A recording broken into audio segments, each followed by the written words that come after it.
à tous. Alors, je suis heureux de pouvoir vous apporter une parole d'encouragement de la part de Dieu encore ce soir. Ce soir, on va parler d'une promesse de l'Éternel, une promesse que l'Éternel a faite juste après le déluge, et cette promesse se trouve en Genèse 8, 22. Tant que la terre subsistera, les semailles et la moisson, le froid et la chaleur, l'été et l'hiver, le jour et la nuit ne cesseront pas. Alors il y a dans cette promesse de l'Éternel plus qu'une intention de préserver le rythme des jours et des saisons. C'est plus qu'une vérité sur le monde matériel, mais ça a aussi une implication spirituelle. Alors, dans la Bible, ce rythme jour-nuit, hiver-été est souvent utilisé pour illustrer l'opposition entre les temps de détresse et les temps de prospérité. L'Éternel a prononcé ces paroles après le déluge dans le cadre de son alliance avec Noé. En Christ, Dieu a fait alliance avec nous. L'apôtre Pierre en 1 Pierre 3,2 a écrit à propos de l'eau du déluge qu'elle préfigurait celle du baptême, qui est l'engagement d'une bonne conscience envers Dieu.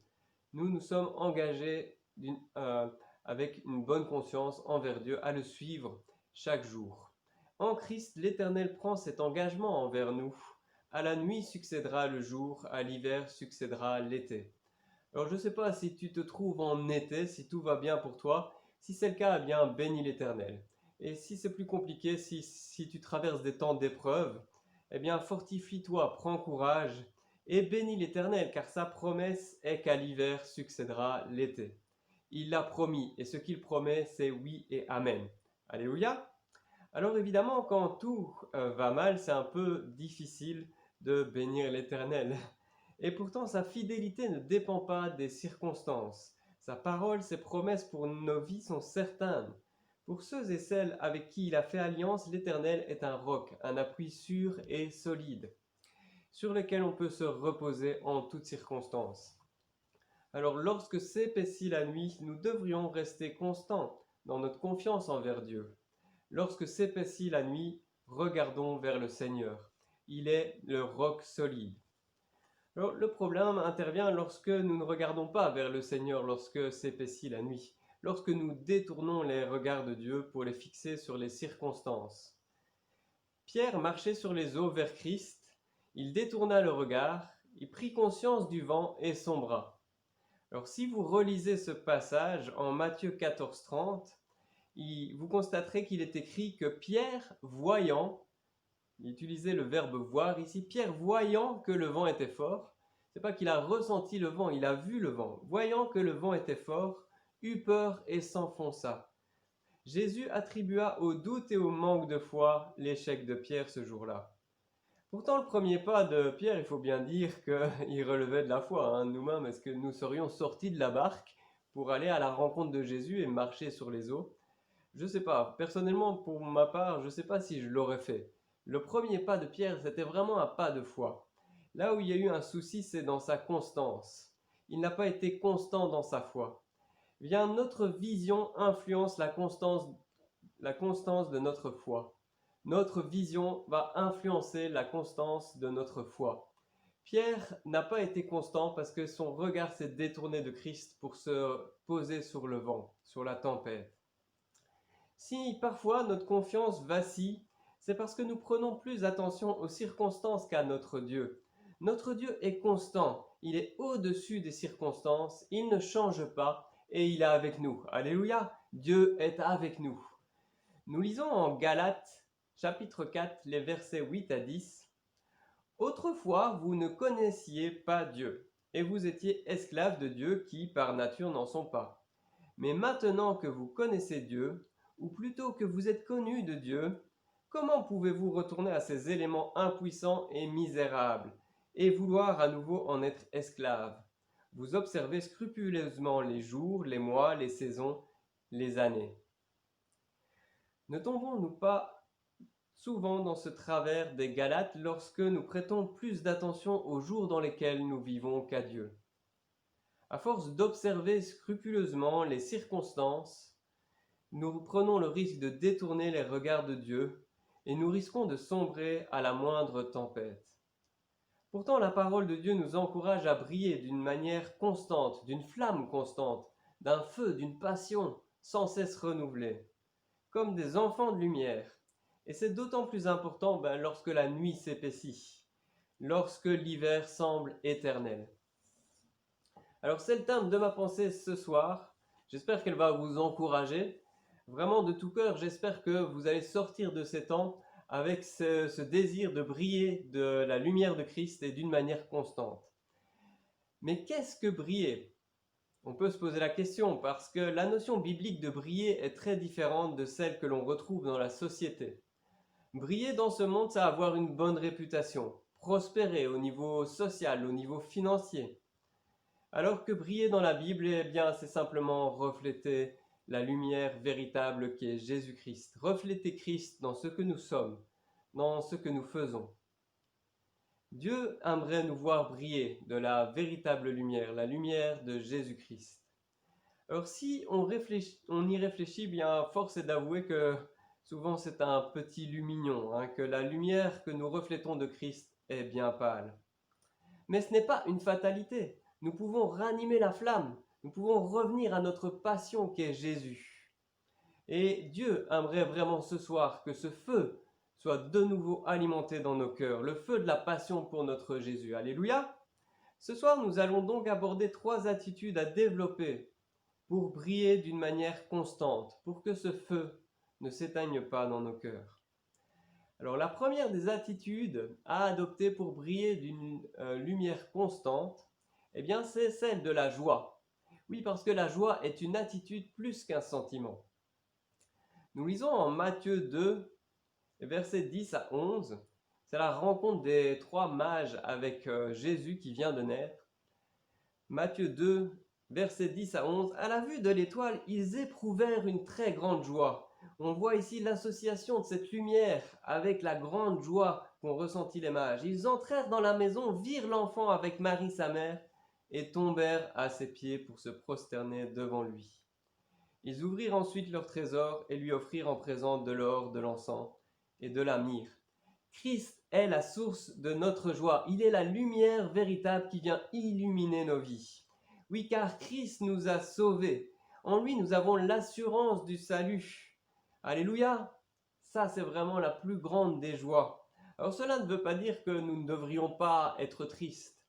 Évidemment, quand on est trahi, quand on se sent humilié injustement, quand parfois simplement on vit des temps d'épreuves très difficiles, on a le droit d'être triste. Quand on perd un proche, quand on perd un être cher, évidemment, la tristesse s'empare de nous et c'est tout à fait normal et légitime. Donc cette joie, ce n'est pas un sentiment, je le dis, mais c'est une attitude. La joie de Christ transcende nos tristesses.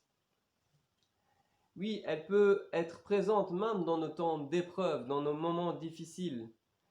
La joie que Dieu donne n'est pas un simple sentiment. Oui, c'est une attitude que l'on vient acquérir dans sa présence.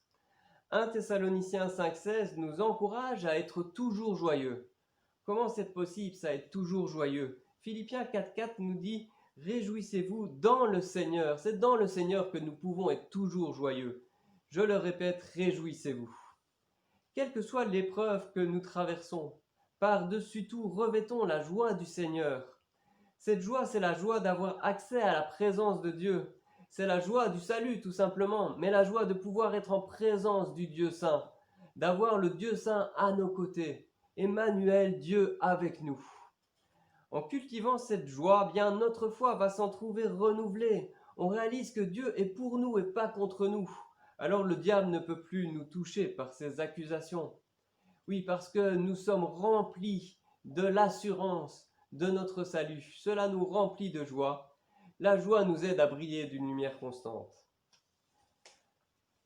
Alors je vais me répéter pour la 3e, 4e fois, mais pour moi vraiment la joie du Seigneur, ce n'est pas un sentiment, c'est un choix. C'est une attitude de cœur qui détermine la constance de notre foi.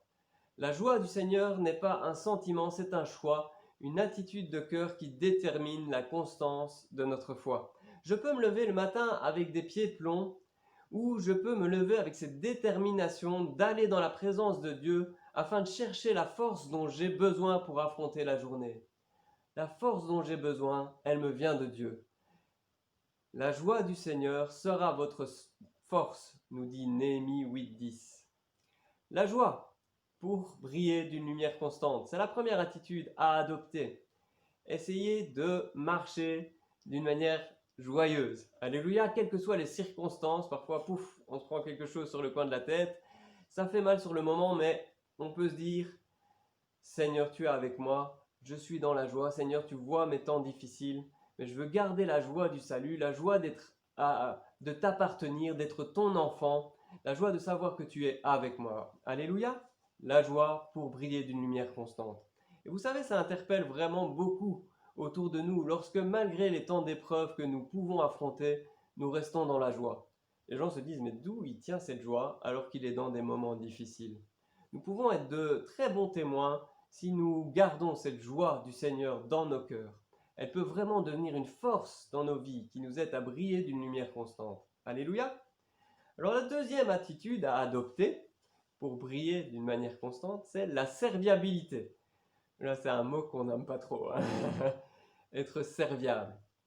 Se mettre au service les uns des autres. Alors, on a parlé de la joie, et un des épîtres qui aborde le plus la joie dans la parole de Dieu, c'est l'épître aux Philippiens.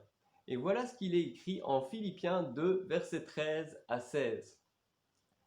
Car c'est Dieu qui produit en vous le vouloir et le faire selon son bon plaisir.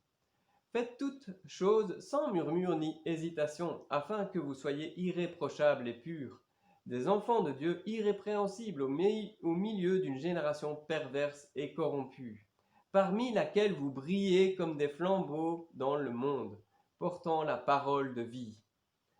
Il est si facile dans cette génération, comme on l'a lu, perverse et corrompue, de faire face à l'injustice avec un sentiment de vengeance, ce sentiment de rendre l'appareil, d'appliquer la loi du talion, œil pour œil, dent pour dent, tu m'as fait ceci, je réponds par cela. Mais plus nous entrons dans ce jeu-là, et plus notre lueur faiblit, notre lumière faiblit, plus la flamme s'amenuise. Nous avons déjà abordé ce verset de l'Épître aux Philippiens qui nous encourage à nous réjouir dans le Seigneur. Et Philippiens nous encourage également simplement à faire preuve de douceur, d'humilité, à mettre nos dons au service les uns des autres. Tout comme Jésus est venu pour servir, eh bien nous sommes ici sur cette terre pour servir nos contemporains, pour les aider à découvrir la véritable lumière qui éclaire tout homme. Et cette véritable lumière a un jour éclairé nos vies. Et cette véritable lumière a un nom, c'est Jésus, l'espoir des nations. Alléluia! Nous avons un rôle à jouer. Mais si nous sommes toujours dans ce sentiment de devoir rendre coup pour coup, eh bien nous faiblissons dans notre manière de briller pour Christ. Non, je crois que parfois il faut parfois pouvoir ravaler un peu sa fierté et se dire, bah Seigneur, ouais c'est vrai, on m'a fait du mal, mais ça va pas m'empêcher de servir. Ça va pas m'empêcher de faire du bien autour de moi. Alléluia. Philippiens 4.5, c'est la suite de notre verset Philippiens 4.4. Réjouissez-vous dans le Seigneur, je le répète, réjouissez-vous. Philippiens 4.5, que votre douceur soit connue de tous les hommes. Le Seigneur est proche. Oui, le Seigneur est proche. Et comment le peuple de Dieu doit se faire connaître alors que le Seigneur est proche, alors que son jour arrive? Eh bien, c'est par sa douceur.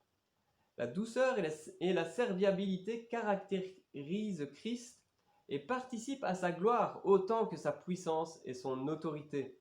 Alors développer ces mêmes caractéristiques de douceur, de serviabilité, c'est indispensable pour refléter sa gloire d'une manière constante.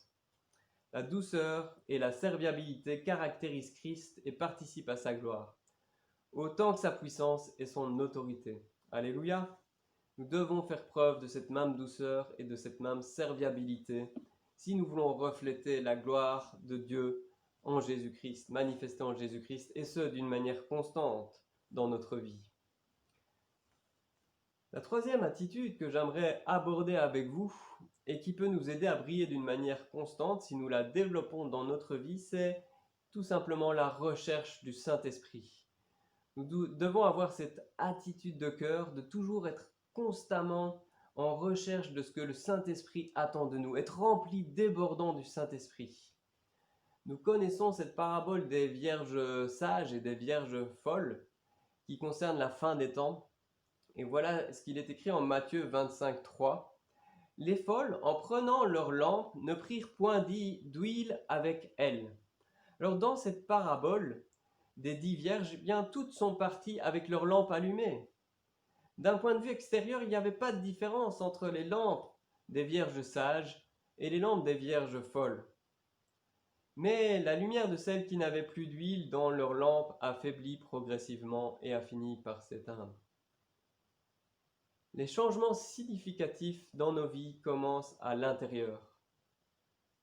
Si nous voulons briller d'une manière constante, nous devons alimenter notre feu intérieur dans des temps de communion avec Dieu.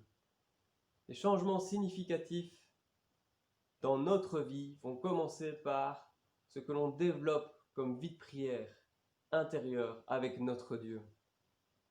Alors on peut faire la lumière sur les circonstances avec une entière sagesse. Si notre vie n'est pas remplie du Saint-Esprit pour apporter la lumière de Dieu dans les ténèbres, eh bien ça ne sert à rien.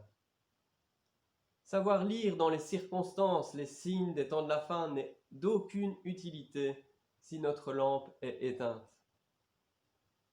En Actes 13, 52, nous lisons que les disciples étaient remplis de joie et du Saint-Esprit.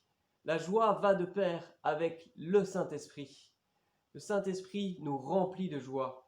Seul le feu du Saint-Esprit entretenu dans nos vies peut nous garder dans l'attitude de la joie. Alors je vais conclure. Simplement, pour briller d'une manière plus constante, nous avons besoin d'adopter l'attitude de la joie.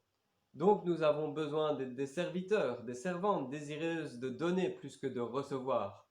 Pas parce qu'il y a plus de joie à donner qu'à recevoir. Amen. Nous avons besoin de faire preuve de plus de douceur que d'animosité. Seul le Saint-Esprit peut nous aider à développer en nous cette joie, cette serviabilité, cette douceur qui caractérise Christ, la véritable lumière. Ce monde en a besoin. Ce monde a besoin de plus de joie, plus de douceur, plus d'humilité, de serviabilité. Ce monde a besoin d'espérance, tout simplement. Ce monde a besoin de Jésus. Ce monde a plus que jamais besoin de nous voir briller de la lumière de Christ. Alors si après cette pensée, tu réalises que, oui, c'est vrai, le feu n'est plus qu'un lumignon dans ta vie et que tu as besoin de tout à nouveau briller d'une lumière constante, eh bien, j'aimerais t'encourager et te rappeler cette promesse. Il n'éteindra point le lumignon qui fume. Tout comme à l'hiver succède l'été, tout comme à la nuit succède le jour, eh bien Dieu voudrait tout à nouveau ranimer le feu dans ton cœur. Ranimer cette passion pour Jésus. Que tout à nouveau tu puisses briller, faire preuve de serviabilité, de joie, de douceur. Et que vraiment les gens puissent voir en toi la gloire de Jésus-Christ ton roi qui se reflète. C'est vraiment mon désir pour vous tous qui m'entendez, que l'on puisse voir la gloire de Jésus en vous, que l'on puisse vraiment, en observant vos vies, réaliser qu'il y a quelque chose de différent et simplement que vous puissiez amener à Christ les gens qui vous entourent par votre attitude, par la manière dont vous brillez. Que Dieu vous bénisse vraiment, que Dieu vous encourage à chercher sa face, à venir dans sa présence rechercher le feu de son Saint-Esprit, afin d'être ces lumières qui brillent d'une flamme constante. Et puis voilà, si vous êtes des petits lumignons, bien que vraiment Dieu souffle sur vos vies, par son Saint-Esprit, qu'il vous ranime le feu et la passion. Alléluia, nous voulons vraiment être de ceux qui vont marquer leur génération. Nous voulons croire que l'Esprit de Dieu en nous n'est pas encore éteint, qu'il y a encore ce feu qui va embraser les nations et que nous sommes simplement des maillons dans la chaîne et que vraiment la grâce de Dieu nous accompagne parce que nous pouvons lui être utiles dans son œuvre si merveilleuse. Que Dieu vous bénisse, je vous dis à bientôt, passez une bonne soirée et bisous à chacun. D'ici on peut les faire sans problème. Voilà, au revoir, bonne soirée, à bientôt.